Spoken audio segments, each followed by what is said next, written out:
Assalamualaikum warahmatullahi wabarakatuh. Selamat datang di Teman Mimpi Abu Nawas, tempat berkumpulnya kisah-kisah lucu, unik, dan penuh hikmah dari sang legenda cerdik Abu Nawas. Pada suatu masa di kerajaan Baghdad, Abu Nawas semakin hari semakin dekat dengan Raja Harun ar-Rasyid.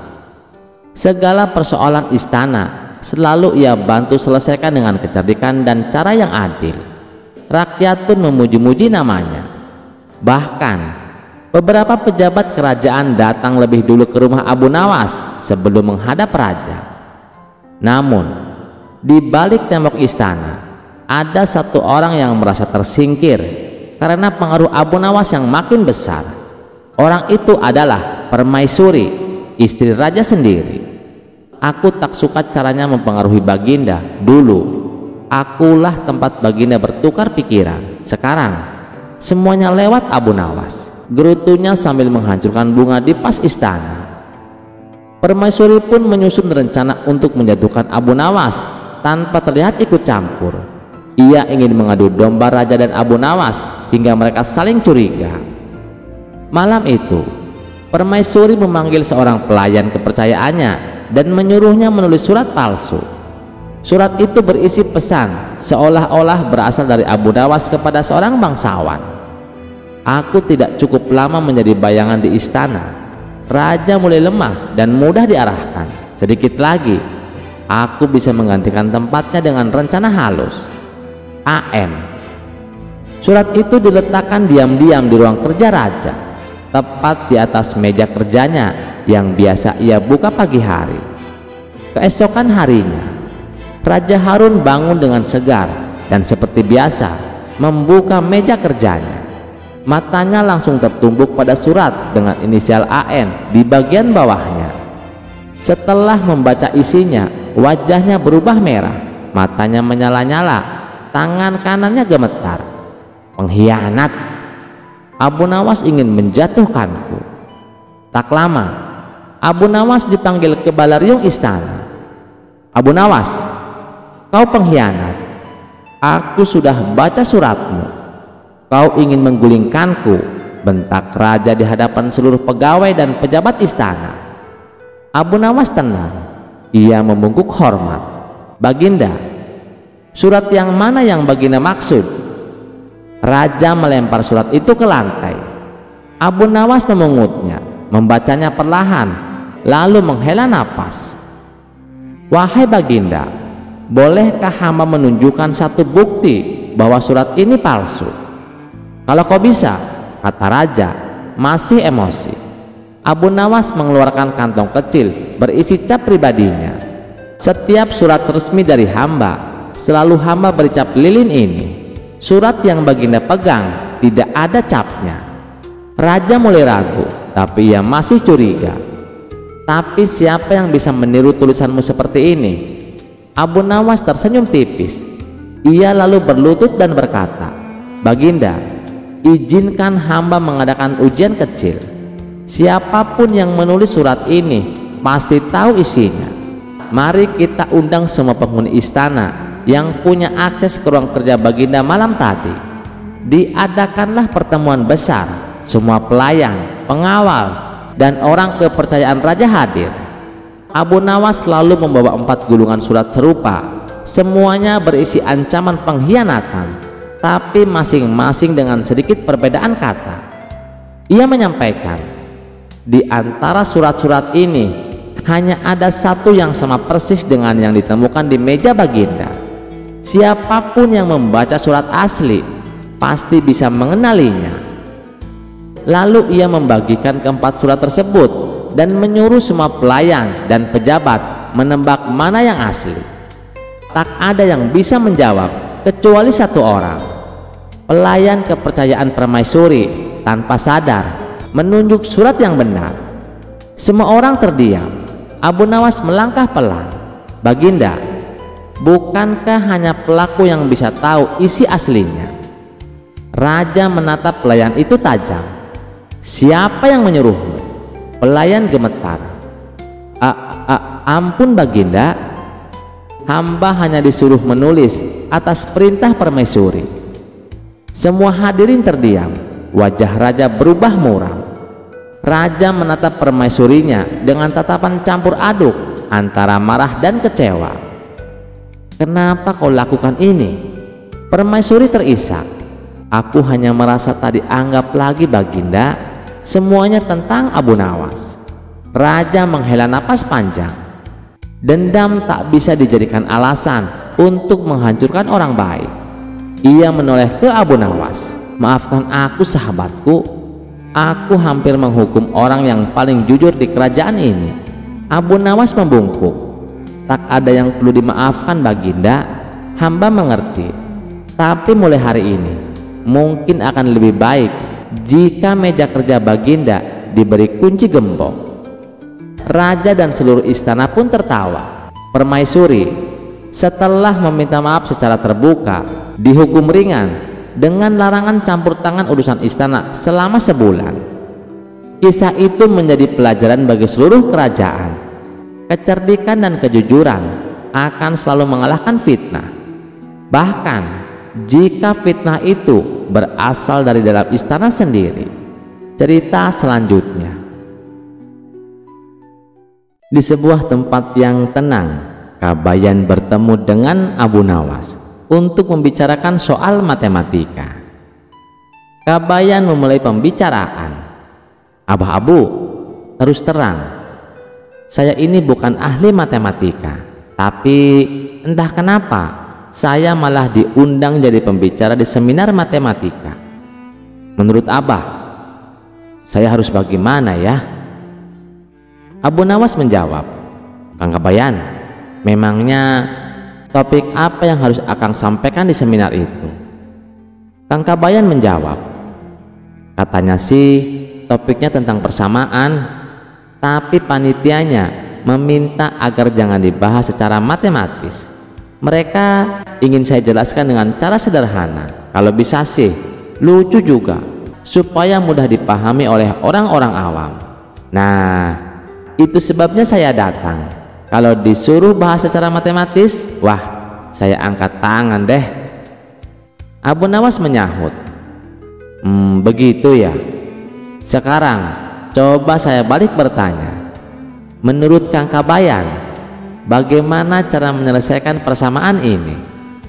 8 dikurangi X dibagi 3 plus 2 sama dengan 4 dikali 8 dikurangi X dibagi 3 plus 2 sama dengan 4 dikali 8 dikurangi X dibagi 3 plus 2 sama dengan 4.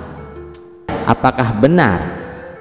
Kang Kabayan menjawab, "Wah, kalau dijelaskan secara matematis memang benar, tapi terus terang saya tidak sanggup. Bisa-bisa saya jadi bahan tertawaan para ahli matematika itu. Saya lebih nyaman menjelaskannya dengan cara saya sendiri, pakai kata-kata seperti yang diminta panitia." Abu Nawas melanjutkan, "Oh ya, sejujurnya saya juga kurang paham kalau harus menjelaskan secara rumus-rumus. Soal itu pun saya dapatkan dari teman dan sampai sekarang belum bisa saya jelaskan secara logis.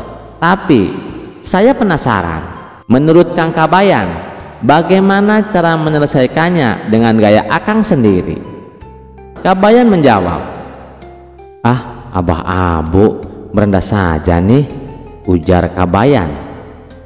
Abu Nawas melanjutkan, "Serius, saya benar-benar nggak bisa." Wajah Abu Nawas kali ini terlihat sungguh-sungguh serius. Kabayan kemudian berkata, "Baiklah, kalau begitu saya coba jelaskan dengan cara saya. Persamaan itu saya anggap seperti timbangan dengan 2 tangan. Tanda sama dengan itu artinya kedua sisinya harus seimbang." Abu Nawas menyimak dengan penuh perhatian. "Nah, coba lihat persamaan ini. 8 dikurangi X dibagi 3 plus 2 sama dengan 4. Saya bayangkan angka 4 di sebelah kanan itu seperti 4 buah semangka berukuran sama. Di sisi kiri timbangan ada 8 dikurangi X dibagi 3 dikurangi yang saya anggap sebagai jumlah semangka yang belum saya tahu jumlahnya, ditambah 2 semangka yang sudah pasti ada. Abu Nawas menyahut, ya, terus gimana? Kabayan melanjutkan, karena di kiri ada 2 semangka yang pasti dan di kanan ada 4. Artinya semangka yang belum saya tahu jumlahnya, yaitu 8 dikurangi X dibagi 3, harus bernilai 2 juga supaya seimbang. Jadi saya tulis 8 dikurangi X dibagi 3 sama dengan 2. Kabayan berhenti sejenak menatap persamaan yang baru ia dapatkan, lalu melanjutkan dengan semangat. Jadi 8 dikurangi X dibagi 3 sama dengan 2. Artinya jumlah semangka 8 dikurangi X kalau dibagi 3 hasilnya 2. Berarti jumlah semangka sebenarnya adalah 6. Maka 8 dikurangi X sama dengan 6. Belum sempat Kabayan menyelesaikan penjelasannya, Abu Nawas langsung berseru, oh, sekarang saya paham. Jadi karena 8 dikurangi X sama dengan 6, artinya 8 semangka dikurangi berapa semangka, yaitu nilai X, hasilnya 6 kan? Berarti jumlah semangka yang dikurangi itu atau X adalah 2. Betul begitu? Kabayan menyahut, iya, betul sekali. Nah, Abah Abu sebenarnya cuma merendah saja. Abu Nawas menyahut, hehehe, enggak juga Kabayan, penjelasanmu tadi jelas banget, makanya saya jadi cepat paham. Abu Nawas tertawa senang karena penjelasan Kabayan membuatnya mengerti. Ia kemudian bercerita bahwa dirinya sebenarnya diundang ke seminar ini bukan karena jago matematika. Ia diundang oleh panitia untuk menjelaskan hubungan antara sastra dan matematika. Soalnya, lanjut Abu Nawas, katanya matematika itu juga bahasa, tapi bukan bahasa biasa, melainkan bahasa simbol. Abu Nawas melanjutkan, sekarang saya benar-benar paham apa itu persamaan. Ini akan sangat membantu saya menjelaskan matematika sebagai bahasa simbol nanti siang. Sekarang saya benar-benar paham apa itu persamaan.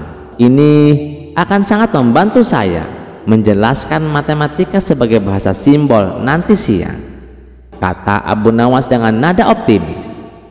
Kalau begitu, sekarang giliran saya yang mau bertanya Abah Abu, ucap Kang Kabayan. Wah, Kang Kabayan, jangan tanya yang sulit-sulit ya, kata Abu Nawas. Justru ini yang sulit dan saya sendiri belum bisa menemukan jawabannya. Begini ceritanya, seminggu lalu Presiden membuat keputusan besar. Semua tahanan mendapatkan pengurangan hukuman setengah dari masa hukumannya. Kalau ada yang dihukum 10 tahun, kini hanya perlu menjalani 5 tahun. Kalau 20 tahun, ya tinggal 10 tahun. Pokoknya semua dipotong setengah dan keputusan ini sudah final, tidak bisa diubah lagi. Lalu masalahnya di mana, Kang? Kata Abu Nawas. Kabayan melanjutkan, nah ini dia masalahnya. Ada tahanan yang dihukum seumur hidup, artinya hukumannya berlangsung sampai dia meninggal. Tapi siapa yang tahu kapan seseorang akan meninggal? Umur seseorang itu kan misteri. Sekarang negara bingung kalau mau masa hukumannya dipotong setengah dari seumur hidup itu berapa lama. Semua orang bingung, mulai dari paranormal, tukang ramal, bahkan mentalis seperti Deddy Corbuzier pun angkat tangan. Bahkan cendekiawan seperti Gus Dur yang biasanya santai dengan berkata, gitu aja kok repot, kali ini benar-benar repot.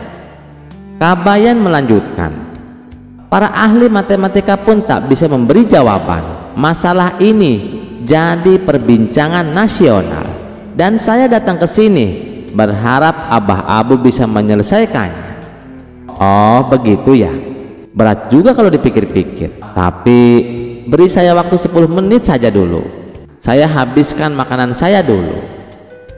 Silahkan Abah, kata Kang Kabayan. Sambil makan, Abu Nawas tampak berpikir serius. Wajahnya berubah cerah. Sesaat setelah suapan terakhir, ia tersenyum lebar, tanda bahwa ide cemerlang telah muncul. Abu Nawas berkata, hahaha, menurut saya masalah ini bisa diselesaikan dengan prinsip persamaan yang tadi kamu jelaskan. Ingat, persamaan itu tentang keseimbangan, bukan? Ya benar. Lalu bagaimana? Kata Kabayan. Abu Nawas melanjutkan, karena konsepnya keseimbangan, maka beginilah cara menghukum tahanan seumur hidup agar sesuai dengan pengurangan setengah masa hukuman. Maka beginilah cara menghukum tahanan seumur hidup agar sesuai dengan pengurangan setengah masa hukuman. Caranya, 1 hari ditahan, 1 hari dibebaskan, lalu 1 hari ditahan lagi, 1 hari dibebaskan lagi, begitu terus sampai ajal menjemputnya. Jadi setengah dari seumur hidup itu ya, separuh waktu dalam tahanan, separuh waktu lagi di luar. Seimbang bukan? Sama seperti konsep persamaan. Kabayan angkat bicara, subhanallah, alhamdulillah. Solusi yang sangat luar biasa indah, cerdas, dan benar-benar sesuai dengan konsep matematika. Abah Abu, saya sangat bersyukur sekali bisa bertemu dengan Abah Abu. Terima kasih banyak Abah. Cerita selanjutnya. Dikisahkan ada seorang ulama sufi yang terkenal akan sifat bijaknya. Setiap kali ia memutuskan suatu masalah, selalu dipikirnya matang-matang. Bahkan untuk bicara pun ia senantiasa berhati-hati. Jangan sampai ada kata-kata yang membuat sakit hati lawan bicaranya. Dan ternyata sang sufi ini kurang setuju dengan cara berpikir Abu Nawas. Ketika menyelesaikan suatu permasalahan, ia menganggap apa yang dilakukan Abu Nawas meskipun tujuannya baik, tapi ada saja pihak yang tersakiti hatinya. Tentu ini sangat berlawanan dengan cara berpikir sang sufi. Ketika suatu hari Baginda Raja mendengar tentang sosok sang sufi yang bijak, beliau sangat tertarik dan ingin mengangkatnya sebagai penasehat istana. Maka diajaklah Abu Nawas untuk menemani Baginda Raja menemui sang sufi tersebut. Dan singkat cerita, sampailah mereka berdua di rumah sang sufi. Kebetulan saat itu hujan turun sangat lebat, sehingga suasana terasa sangat dingin. Lalu sang sufi mengajak tamu-tamunya itu duduk di sebelah api unggun di dalam rumahnya untuk menghangatkan badan. Di hadapan sang sufi, Baginda meminta suatu pituah tentang bagaimana seharusnya bersikap sebagai seorang raja. Lalu sang sufi memberi beberapa nasihat.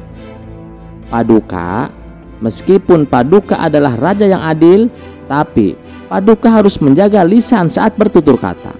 Kalau Paduka hendak membicarakan sesuatu, pakai dulu otak dan pikirkan dengan matang-matang. Setelah itu, baru katakan dengan kalimat baik dan benar. Karena lisan itu lebih tajam daripada pedang, kata sang sufi menuturkan. Mendengar itu, Baginda sangat terkesan dengan pribadi sang sufi yang selalu berhati-hati di setiap tindak tanduknya. Di sela-sela obrolan yang serius itu, tiba-tiba Abu Nawas berceletuk, "Tuan Sufi, aku ingin mengatakan sesuatu. Apakah boleh Tuan?" Sesaat sang sufi menatap tajam ke arah Abu Nawas.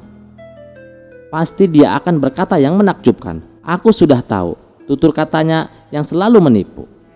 Tapi aku sudah siap jawabannya. Justru ini saat yang tepat untuk menasihatinya," pikir sang sufi. Kalau menyangkut kebenaran, silahkan katakan saja. Dan ingat, jangan gunakan lisan untuk berkata yang tidak ada gunanya.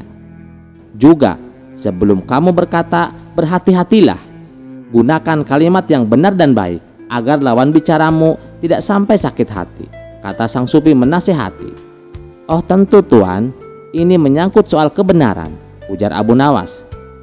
Bagus, silahkan, apa yang ingin kau katakan, ucap sang sufi. Tuan Sufi, sebelumnya mohon maaf Tuan, aku melihat ada benda berwarna merah mendekati baju Tuan, kata Abu Nawas memberitahu. Benda warna merah? Maksudnya? Tanya sang sufi. Maaf Tuan, bukannya saya lancang. Itu benda yang berwarna merah yang apabila dipegang rasanya sangat panas, jawab Abu Nawas. Iya, benda apa itu? Tanya sang sufi kembali. Saya mohon maaf sekali lagi Tuan, sepertinya sepercik api unggun mulai membakar jubah Tuan, jawab Abu Nawas. Seketika itu sang sufi melihat jubah yang sebagian sudah hangus terbakar. Kenapa kamu tidak langsung memberitahuku? Jangan berkata bertele-tele seperti itu, kata sang sufi merasa geram. Tuan, ini kan sesuai dengan nasihat Tuan. Aku harus berpikir dulu sebelum mengatakannya. Aku tak ingin Tuan sampai sakit hati mendengarnya, balas Abu Nawas cengengesan. Sang sufi segera melepaskan jubahnya dan memadamkan api yang menempel. Sementara Baginda Raja spontan tertawa melihat tingkah laku Abu Nawas ini. Kisah selanjutnya. Di sebuah desa yang terletak di kaki bukit, penduduk mulai merasa resah. Dalam beberapa minggu terakhir, mereka mengalami kehilangan uang secara misterius. Setiap pagi uang yang disimpan di bawah bantal hilang tanpa jejak. Tak hanya itu, barang-barang kecil seperti perhiasan dan barang berharga lainnya juga menghilang begitu saja. Semua orang di desa mulai saling berbisik, dan tak lama desas-desus pun muncul bahwa ada tuyul yang suka mencuri yang berkeliaran di sekitar desa mereka. Melihat keadaan yang semakin kacau, para penduduk memutuskan untuk meminta bantuan kepada Abu Nawas. Abu Nawas pun lalu dipanggil untuk datang ke desa tersebut.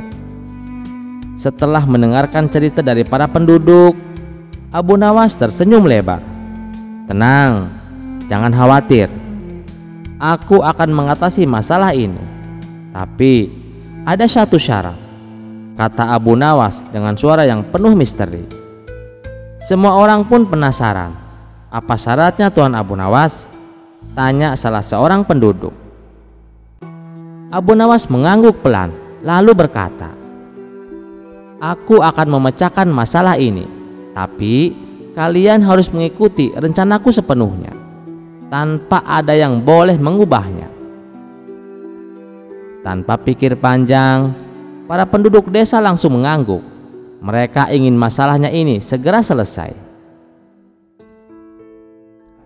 Malam itu Abu Nawas mengumpulkan seluruh penduduk di balai desa dan menjelaskan rencananya. Setiap orang harus meletakkan segenggam uang di bawah bantal, tapi bukan sembarang uang. Uang itu harus dilapisi dengan getah lengket dari pohon nangka. Warga yang mendengarnya agak kebingungan, tetapi mereka tetap mengikuti saran Abu Nawas. Tunggu dulu, teriak Abu Nawas lagi. Selain itu, aku juga akan meletakkan mangkuk penuh tepung di setiap sudut rumah. Kalian harus memastikan tepung itu tersebar dengan rapi. Para penduduk mulai melihat keanehan dalam rencana itu, namun mereka mempercayai Abu Nawas yang terkenal cerdik. Mereka pun melakukan apa yang diminta meskipun tak sepenuhnya mengerti. Malam pun tiba, dan seperti yang sudah diperkirakan, muncullah sesosok tuyul kecil datang dengan diam-diam. Ia telah mengetahui kebiasaan penduduk desa yang menyimpan uang di bawah bantal saat tidur. Dengan langkah hati-hati, tuyul itu menuju rumah pertama dan melihat segenggam uang tergeletak di bawah bantal. Hah, jackpot, pikir tuyul. Senyum lebar muncul di wajah kecilnya. Namun begitu tangan tuyul menyentuh uang tersebut, ia merasa ada sesuatu yang aneh. Tangannya tiba-tiba lengket. Ia mencoba menarik uang itu, tetapi semakin ia menarik, semakin lengket tangannya. Getah pohon nangka yang dilapiskan pada uang membuat tangan tuyul semakin terperangkap. Ia pun mulai panik. Tuyul itu mencoba menggosokkan tangannya ke tubuhnya agar getahnya hilang, tapi justru semakin lengket. Aduh, kenapa ini? Pikirnya semakin bingung dan frustasi. Ia berlari keluar mencoba menghindar, tetapi masalahnya semakin parah. Getah lengket itu telah menempel di tubuhnya dan kini ia berlumuran kotoran. Di luar rumah, Abu Nawas telah menyebarkan tepung di lantai. Tepung itu membuat jejak langkah tuyul terlihat jelas di malam yang gelap. Dengan tenang, Abu Nawas memerintahkan para penduduk untuk mengikuti jejak tepung yang meninggalkan jejak kecil dan berlumuran getah. Mereka berjalan perlahan-lahan, mengikuti jejak itu dengan penuh harap. Jejak itu mengarah ke sebuah pohon besar di pinggir desa. Di bawah pohon, dengan tubuh penuh tepung dan getah, tuyul itu terlihat kelelahan dan putus asa. "Aku kalah. Aku tidak bisa lari lagi," teriaknya dengan suara melengking. Abu Nawas mendekati tuyul yang ketakutan itu dan tersenyum licik. "Jadi, kau adalah penyebab hilangnya uang-uang di desa ini," kata Abu Nawas sambil menatap makhluk kecil itu dengan penuh perhatian. Tuyul yang tampak lelah dan malu memohon dengan suara gemetar, "Ampun Tuan Abu Nawas, aku hanya ingin uang sedikit. Jangan tangkap aku. Aku janji tidak akan mencuri lagi." Abu Nawas menatap tuyul itu sebentar, lalu tertawa kecil.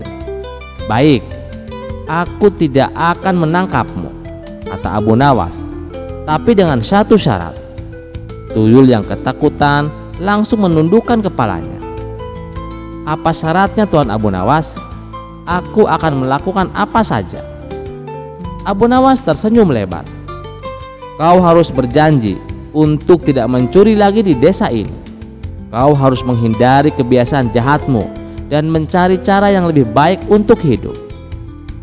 Tuyul itu mengangguk dengan ketakutan dan berjanji, "Aku bersumpah Tuan Abu Nawas, aku tidak akan mencuri lagi.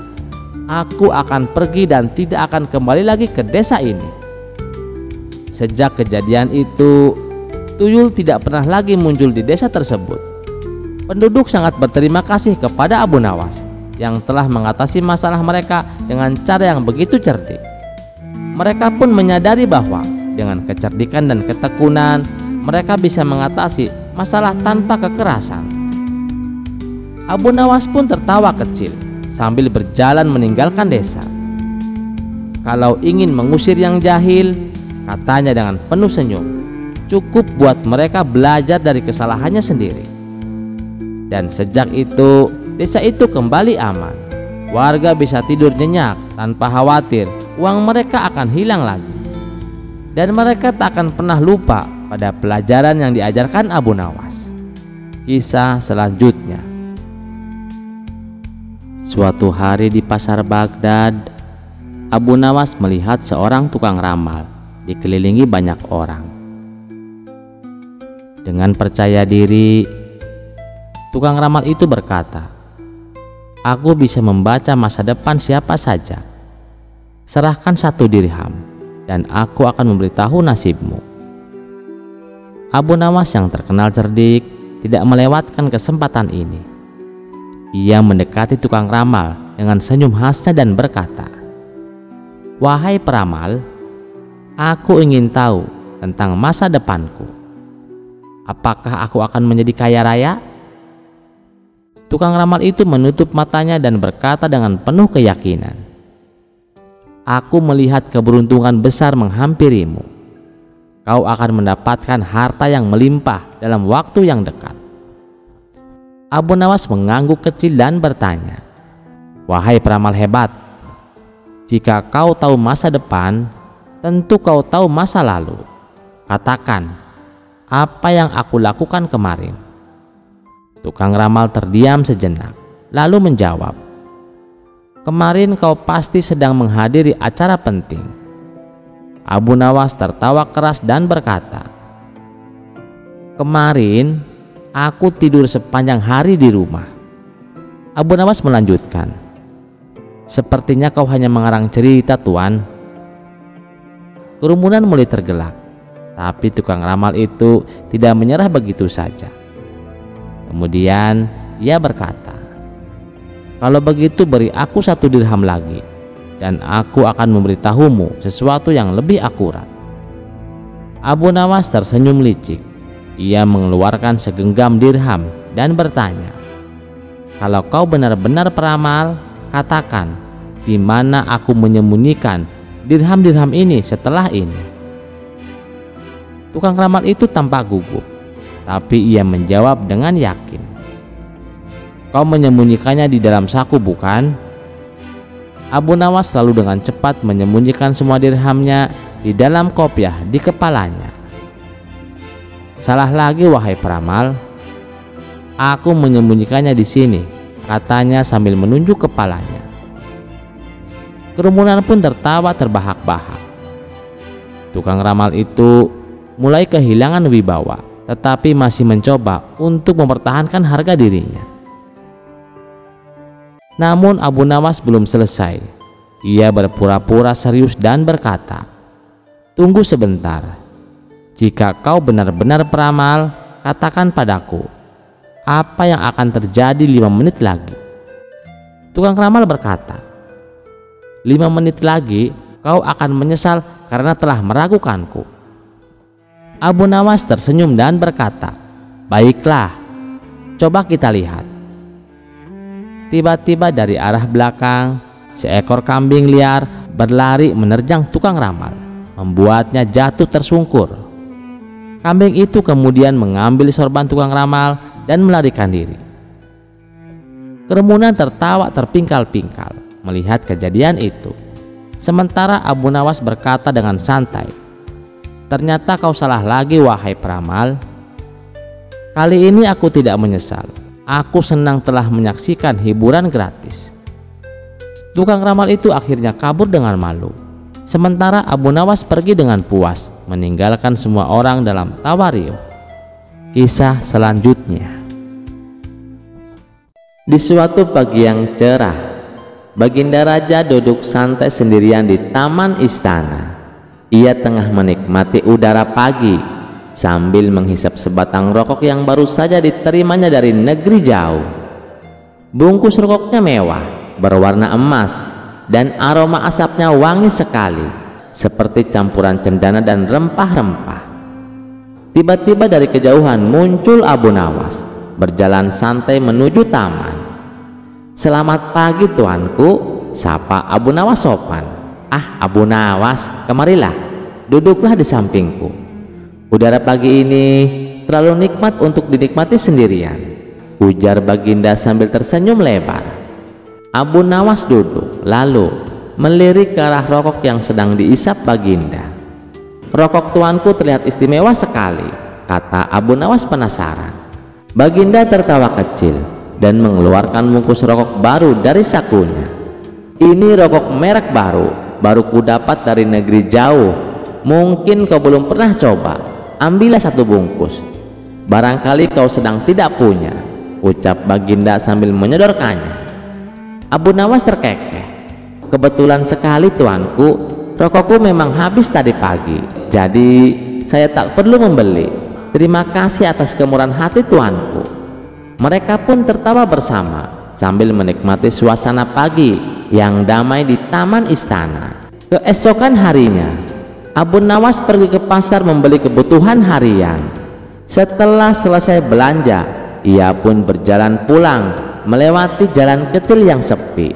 Namun tanpa diduga, 2 orang perampok menghadangnya. Berikan semua barangmu atau kau akan celaka, geretak salah satu perampok sambil memegang kayu besar.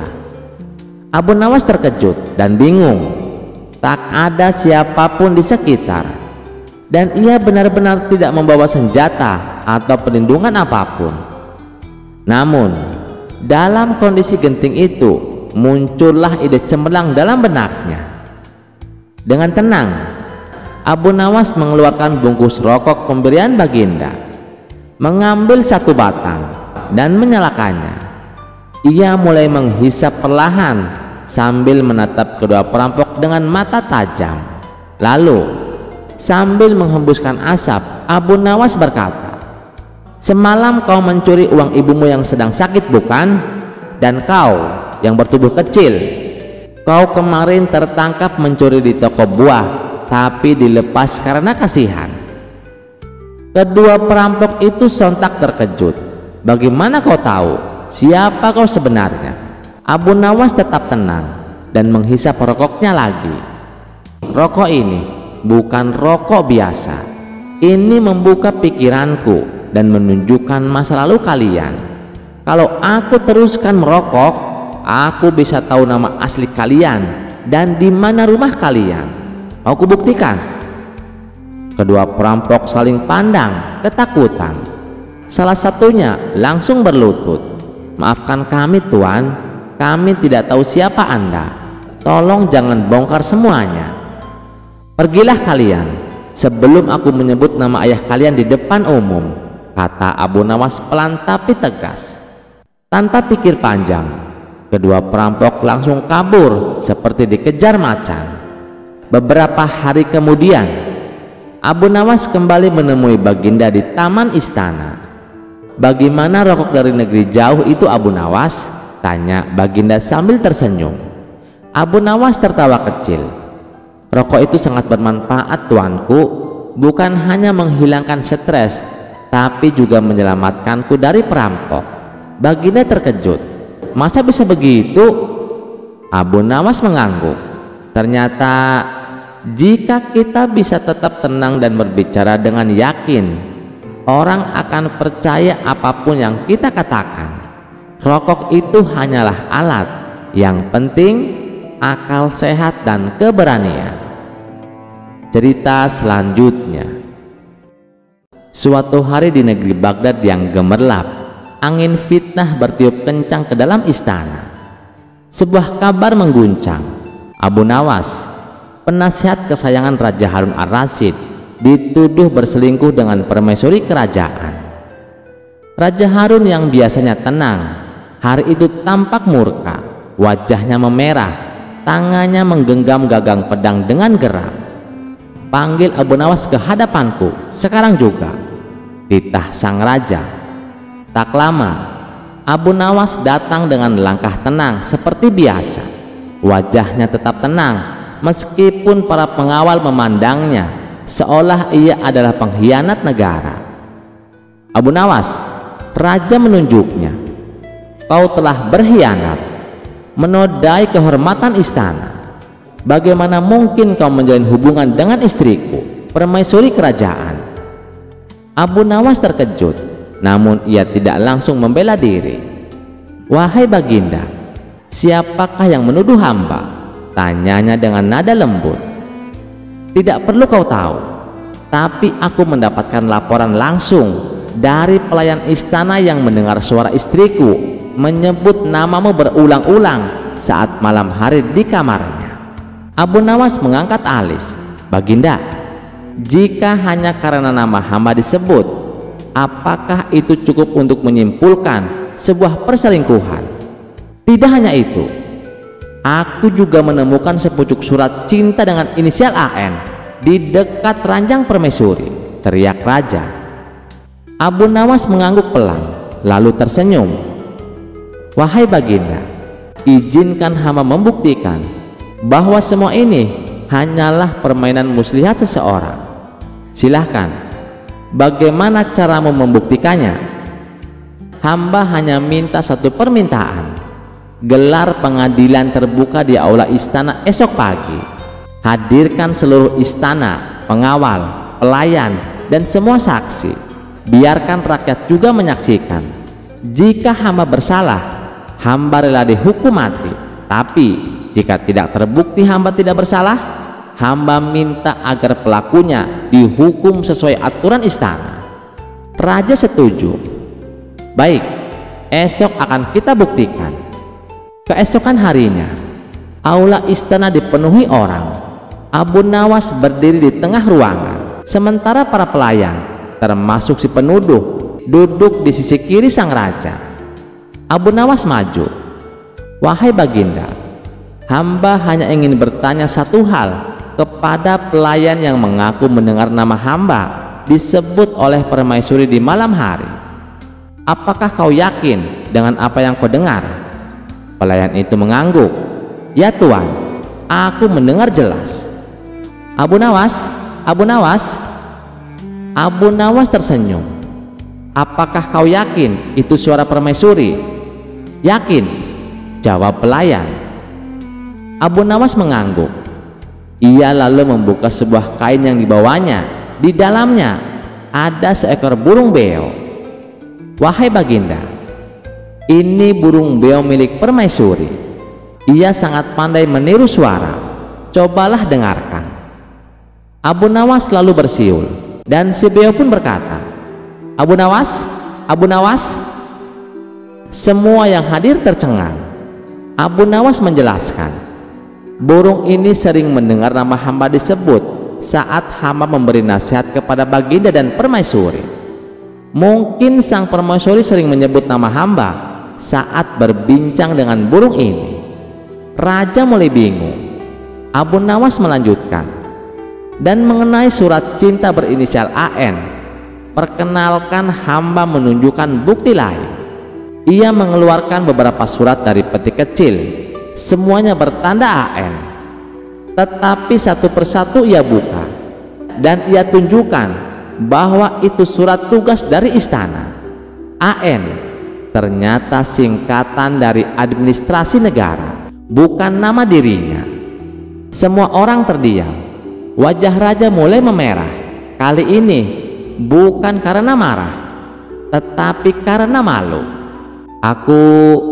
Aku terlalu terburu-buru menilai," ujar raja dengan suara menyesal.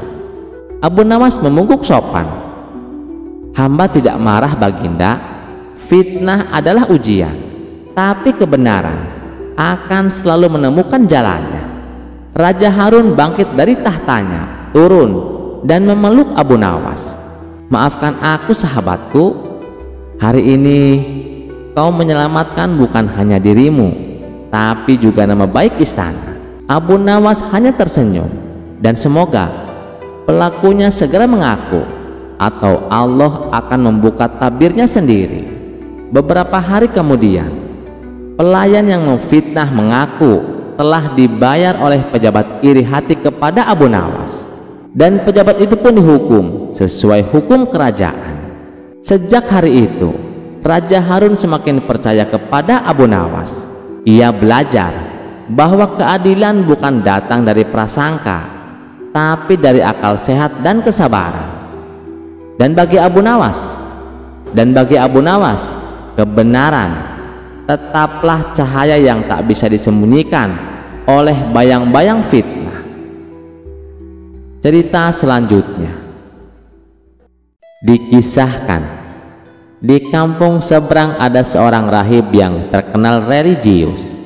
Masyarakat di sana menganggap sang rahib dapat mengetahui hal-hal yang gaib. Tak pelak, ia menjadi panutan warga. Banyak orang yang berdatangan untuk meminta doa. Ada juga yang meminta untuk diramal masa depannya.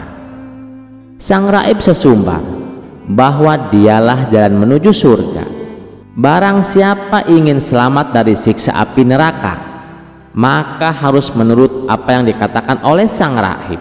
Suatu hari, sang rahib melancong ke daerah Abu Nawas. Ia bermaksud untuk menyebarkan ajaran miliknya. Setelah memasuki gerbang kota Baghdad, ia berjalan menyusuri lorong-lorong kota. Dengan berpakaian layaknya orang suci, sang rahib berjalan menggunakan tongkat di tangannya. Karena baru pertama kali memasuki kota Baghdad, ia terlihat kebingungan. Ia tak tahu jalan arah menuju pasar.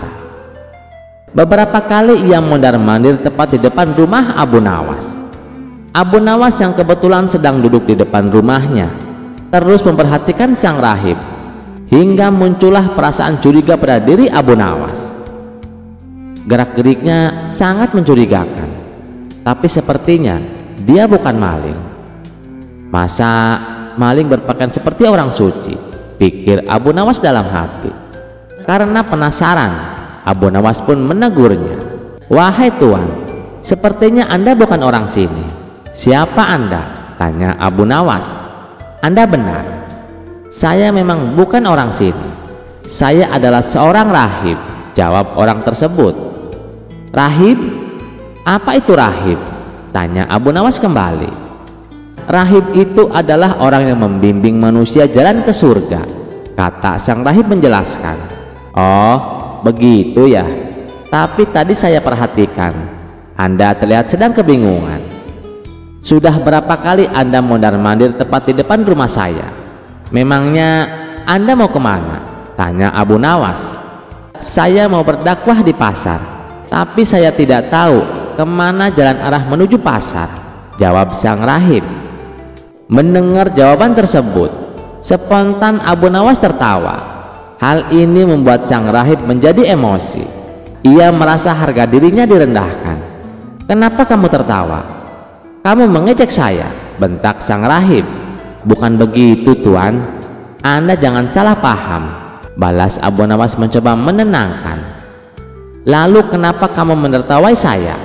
tanya sang rahib dengan emosi. "Begini Tuan, saya cuma tidak habis pikir. Anda kan mengaku sebagai rahib, orang yang katanya bisa membimbing manusia menuju jalan ke surga. Bagaimana Anda bisa membimbing manusia ke jalan ke surga, sementara jalan menuju pasar saja Anda tidak tahu?" celetuk Abu Nawas. Wajah sang rahib mendadak berubah pucat karena menahan malu. Ia pun segera pergi meninggalkan Abu Nawas. Cerita selanjutnya. Secara tak terduga pangeran yang menjadi putra mahkota jatuh sakit. Sudah banyak tabib yang didatangkan untuk memeriksa dan mengobati, tapi tak seorang pun mampu menyembuhkannya. Akhirnya raja mengadakan sayembara. Sayembara boleh diikuti oleh rakyat dari semua lapisan, terkecuali oleh para penduduk negeri tetangga. Sayembara yang menyediakan hadiah menggiurkan itu dalam beberapa waktu berhasil menyerap ratusan peserta. Namun tak satu pun dari mereka berhasil mengobati penyakit sang pangeran. Akhirnya, sebagai sahabat dekat Abu Nawas, menawarkan jasa baik untuk menolong sang putra mahkota. Baginda Harun ar-Rasyid menerima usulan itu dengan penuh harap. Abu Nawas sadar bahwa dirinya bukan tabib. Dari itu, ia tidak membawa peralatan apa-apa. Para tabib yang datang di istana tercengang tanpa peralatan yang mungkin diperlukan. Mereka berpikir, mungkinkah orang macam Abu Nawas ini bisa mengobati penyakit sang pangeran? Sedangkan para tabib yang terkenal dengan peralatan yang lengkap saja tidak sanggup, bahkan penyakitnya tidak terlacak. Abu Nawas merasa bahwa seluruh perhatian tertuju padanya. Namun Abu Nawas tidak begitu memperdulikannya.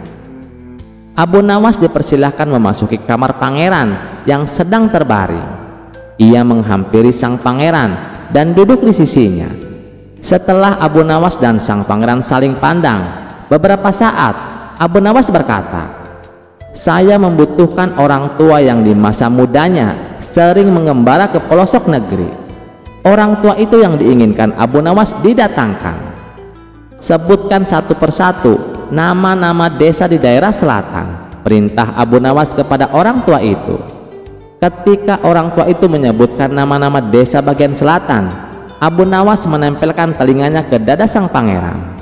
Kemudian Abu Nawas memerintahkan agar menyebutkan bagian utara, barat, dan timur.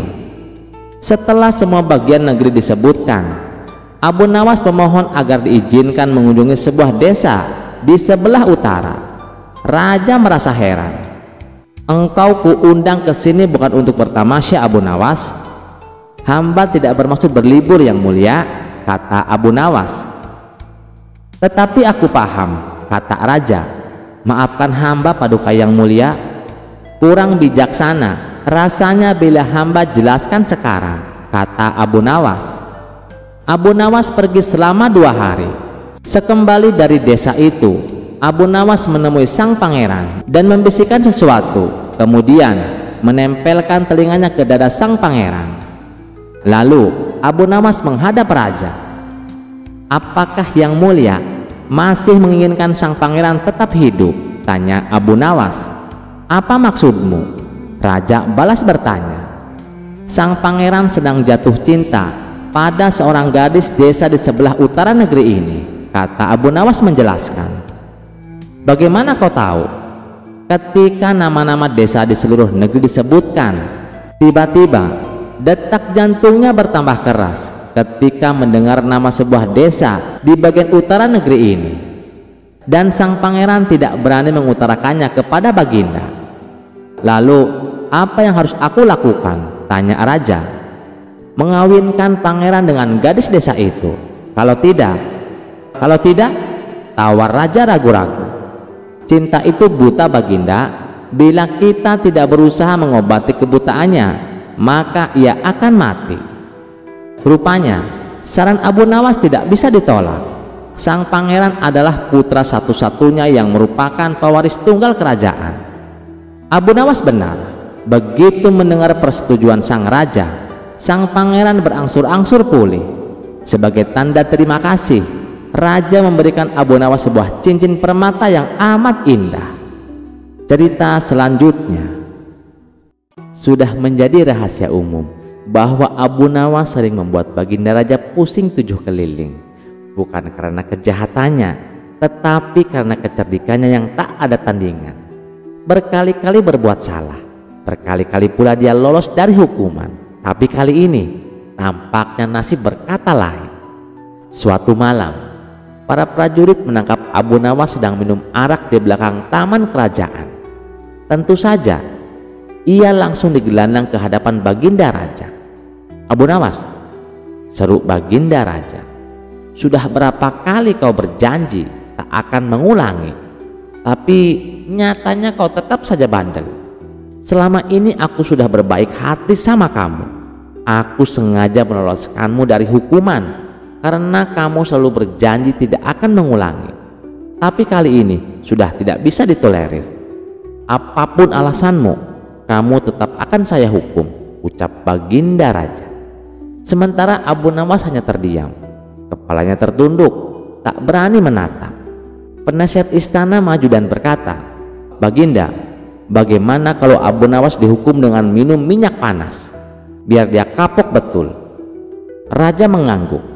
"Bagus, hukuman itu pas untuk orang keras kepala seperti dia." Abu Nawas langsung pucat. "Ampun Paduka, minyak panas ini bisa membakar perut hamba bisa mati. Itu memang tujuannya Abu Nawas, biar kau jera," bentak raja. "Besok pagi datanglah ke istana, jalani hukumanmu." Abu Nawas pun pasrah, tak bisa berbuat apa-apa. "Kalau itu memang sudah keputusan Paduka, saya terima dengan berat hati. Tapi sebelum saya menjalani hukuman, izinkan saya menemui istri dan anak-anak saya untuk berpamitan," ujar Abu Nawas. Sejenak Baginda Raja terdiam. Ia heran dengan kata-kata Abu Nawas berpamitan. "Maksudnya bagaimana Abu Nawas?" tanya Baginda Raja heran.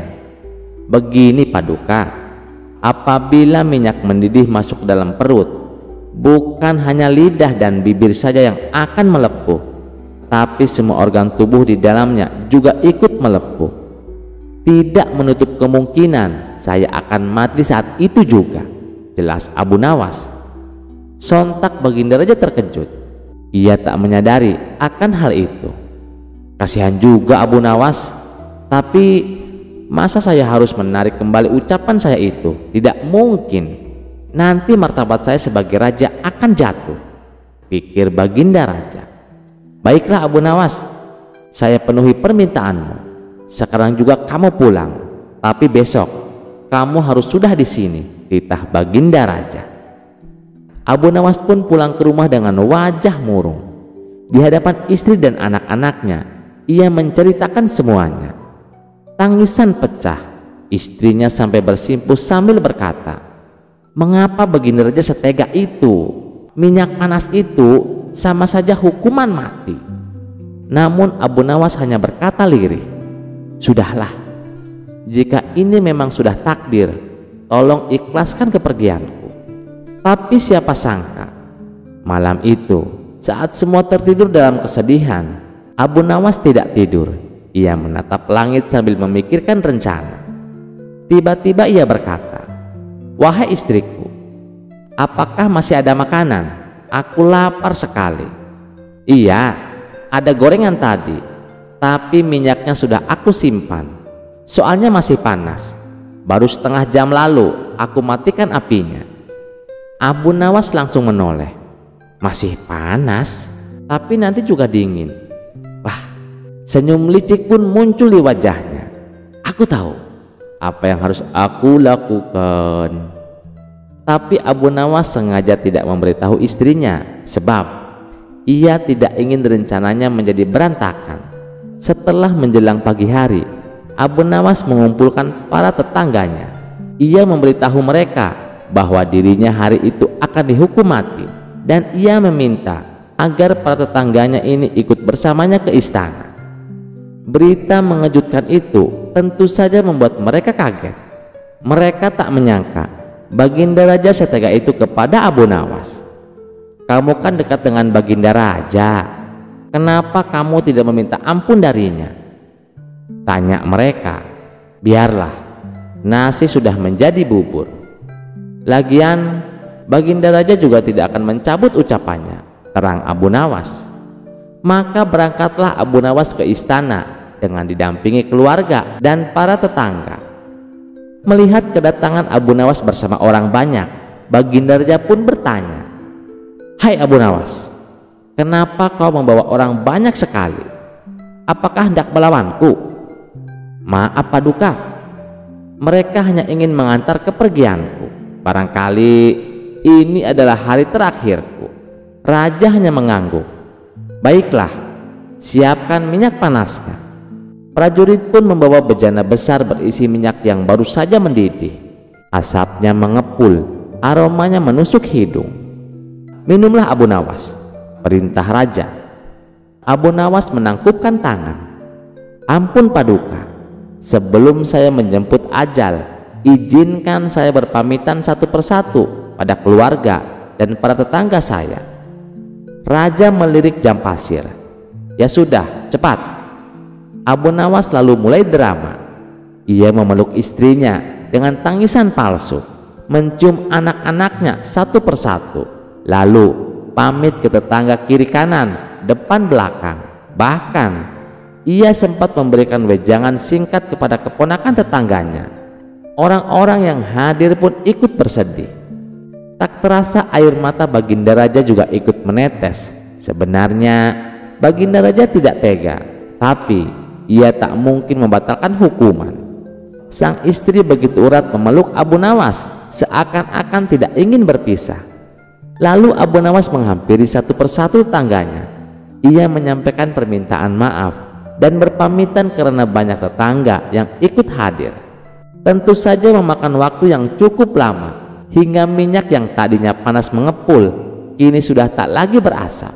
Akhirnya Abu Nawas berdiri dan berkata, "Paduka, saya sudah siap." Dengan perlahan ia mengambil bejana dan menenggak minyak itu sampai habis. Semua menahan nafas, tapi anehnya Abu Nawas tidak apa-apa. Raja kaget. "Hei, bukankah itu minyak panas?" Abu Nawas tersenyum. "Benar Paduka, minyak ini tadinya panas, tapi karena saya terlalu sibuk berpamitan, kini sudah dingin. Paduka hanya memerintahkan saya untuk meminum minyak panas. Tidak disebutkan waktunya kapan harus diminum."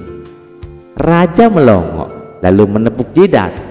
"Kau ini memang licik luar biasa." Akhirnya Abu Nawas pun bebas dari hukuman dan pulang bersama rombongan pengantar yang kini malah jadi konvoi kemenangan. Ia tertawa sambil berkata, "Ingat, bukan kekuatan yang menyelamatkan, tapi akal sehat dan sedikit drama." Pesan moral yang dapat kita ambil dari cerita ini, jangan berburu-buru marah dan jangan sepelekan orang cerdik. Kadang yang terlihat lemah justru bisa membalikkan keadaan hanya dengan akal dan waktu yang tepat. Terima kasih sudah mendengarkan cerita ini. Sampai jumpa di cerita selanjutnya. Jangan lupa like, share, dan subscribe channel Teman Mimpi. Wassalamualaikum warahmatullahi wabarakatuh.